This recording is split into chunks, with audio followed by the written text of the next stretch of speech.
Scheduled తెగల యొక్క హక్కులని, భారత రాజ్యాంగంలో బాబాసాహెబ్ కల్పించినటువంటి హక్కులని మనువాద పాలకులు విభజించి పాలించాలని కుట్రలో భాగంగా షెడ్యూల్డ్ కులాలు, షెడ్యూల్డ్ తెగల యొక్క వర్గీకరణని రాష్ట్రాలు వర్గీకరించవచ్చని చెప్పి ఆగస్టు 1వ తేదీన ఇచ్చినటువంటి తీర్పుని విజయనగరం జిల్లా వర్గీకరణ వ్యతిరేక పోరాట సమితి తీవ్రంగా ఖండిస్తున్న మిత్రులారా, దేశవ్యాప్తంగా జరుగుతున్న బంద్లో భాగంగా ఇవాళ విజయనగరంలో పెద్ద ఎత్తున నిరసన కార్యక్రమం నిర్వహించడం జరుగుతుంది.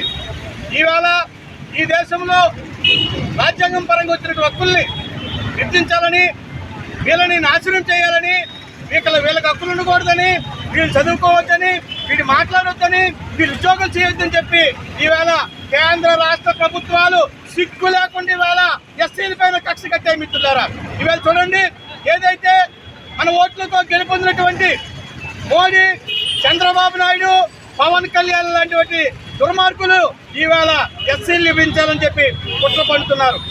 ఈ దేశంలో శ్రమను సృష్టించి, సంస్కృతిని నిర్మించి, సామాజిక విలువలను పెంపొందించినటువంటి షెడ్యూల్డ్ కులాలు, షెడ్యూల్డ్ తెగలు ఇవాళ భారత రాజ్యాంగాన్ని కాపాడాలంటూ, రిజర్వేషన్లని రక్షించాలంటూ సుప్రీంకోర్టు తీర్పును పునర్సమీక్షించాలని చెప్పి పెద్ద ఎత్తున దేశవ్యాప్తంగా ఆందోళన కార్యక్రమం సిద్ధపడింది మిత్రులారా. మీరు కళ్ళు తెరవకపోతే తప్పకుండా మోడీ, చంద్రబాబు నాయుడు, పవన్ కళ్యాణ్ మీకు మళ్ళా చెంపపెట్టు జరుగుతుంది మిత్రులారా. ఈవేళ రిజర్వేషన్ ద్వారా గెలిపించినటువంటి ఎమ్మెల్యేలు, ఎంపీలు మీకు నోరు లేదా, మీకు కళ్ళు లేవా, మీరు మాట్లాడరా, తప్పకుండా మీ ఇళ్ల ముందు ముట్టడిస్తాం మిత్రులారు. గుర్తుపెట్టుకోండి, మీరు జాతి బిడ్డలైతే, మీరు రాజ్యాంగ పరంగా మీరు హక్కులు పొందితే తప్పకుండా రోడ్డు మీద రండి, మన హక్కులు కాపాడండి, భారత రాజ్యాంగాన్ని కాపాడని చెప్పి ఈవేళ ఎస్సీ వర్గీకరణ పోరాట సమితి విజయనగరం జిల్లా నుంచి డిమాండ్ చేస్తున్న మిత్రులారా. జై భీమ్, జై భీమ్, జై భీమ్. కాపాడుకుందాం రిజర్వేషన్లను.